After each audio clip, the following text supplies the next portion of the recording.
I'm David Lombardino, Editor-in-Chief of DLA Editors and Proofers, here to talk to you about how to write an outstanding personal statement.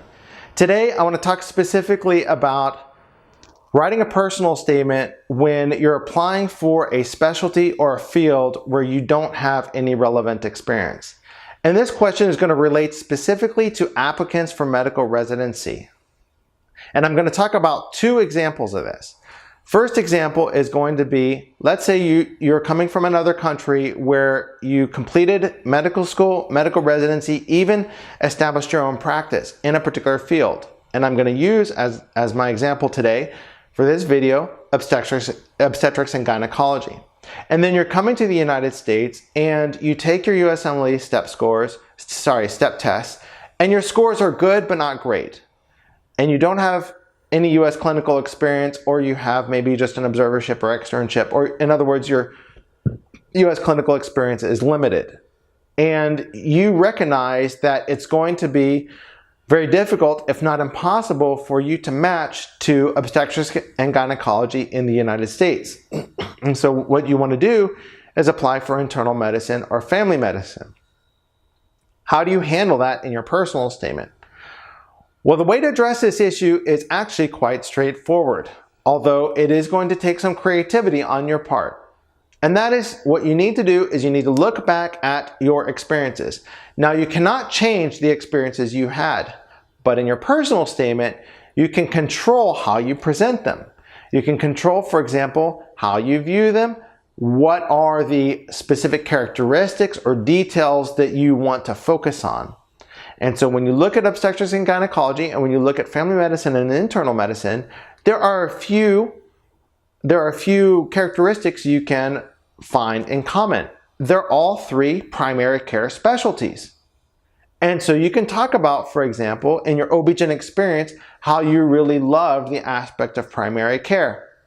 And in coming to the United States and now looking to move on to this next step in your career, you were wanting to put a focus more on the primary care aspects. And so you want to move more toward family medicine or internal medicine.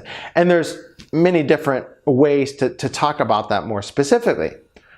Something else that you could do is you could look at your experience and you can say, okay, I've accomplished this so far, but I find an area where I'm lacking and I want to shift to that area to improve it. And so one example could be, in your ob-gyn experience, you found yourself regularly in situations where you wish you knew more about certain pathologies, or you saw certain presentations and you just felt that you did not have enough knowledge about those presentations and you wanted to learn more.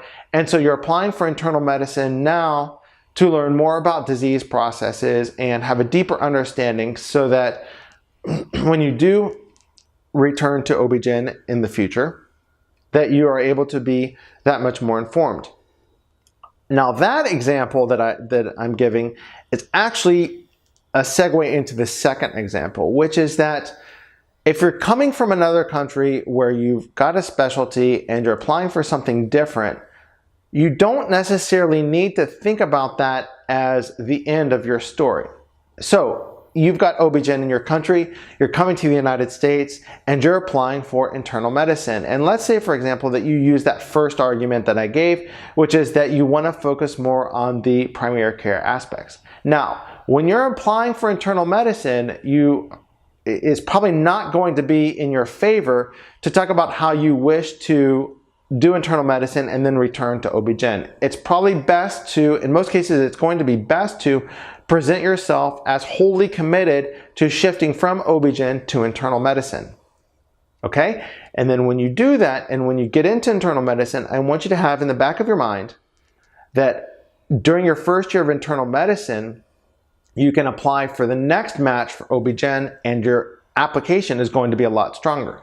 It's going to be a lot stronger because once you're in residency in the United States, no matter the specialty, you're automatically way more attractive, a lot stronger as a candidate.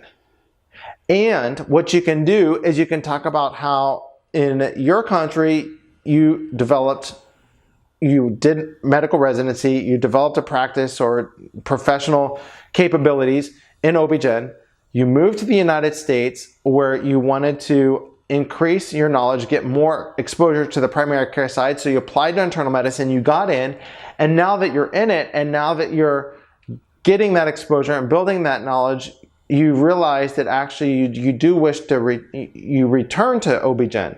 And so then you can apply again to ob-gyn. And actually, if you're going to think about it in advance, that is a pathway. If you ultimately want to get into ob-gyn, that's a pathway that can be very successful for you. Now, I do understand that it requires starting another program and then switching. And listen, don't have any qualms about doing that. Don't worry that you're going to get an internal medicine program under false premises. Well, that's not true, because I want you to think about something else that happens, which is something that happens more frequently actually to graduates of U.S. medical schools, which is that when they enter residency, they believe that they know the field that they're interested in, but when they're actually in the first year and they're doing it, when they're actually doing that field, whatever it is that entails, they realize that that's not for them. And so they switch. It's very common in that first year or after the first year for people to change specialties. And so from an IMG's point of view, you can use that to your advantage.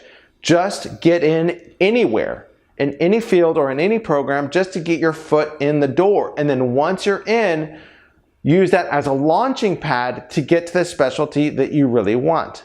And of course, I understand that means delaying the process another year, and it comes after you've already had to overcome many hurdles. Just coming to the United States, whether it's getting your visa sorted out, finding employment, finding a place to live, taking the step test, getting your scores, getting all of the paperwork organized for the ECFMG and the ARIS application. I understand all that. It just really depends on what your priorities are and what your goal is. And if your goal is to get into that original specialty, that can be a path for you. I hope that helps. We offer a full range of services for personal statements, from proofreading to revision and critique to consultation. Come check us out at www.dlaeditors.com.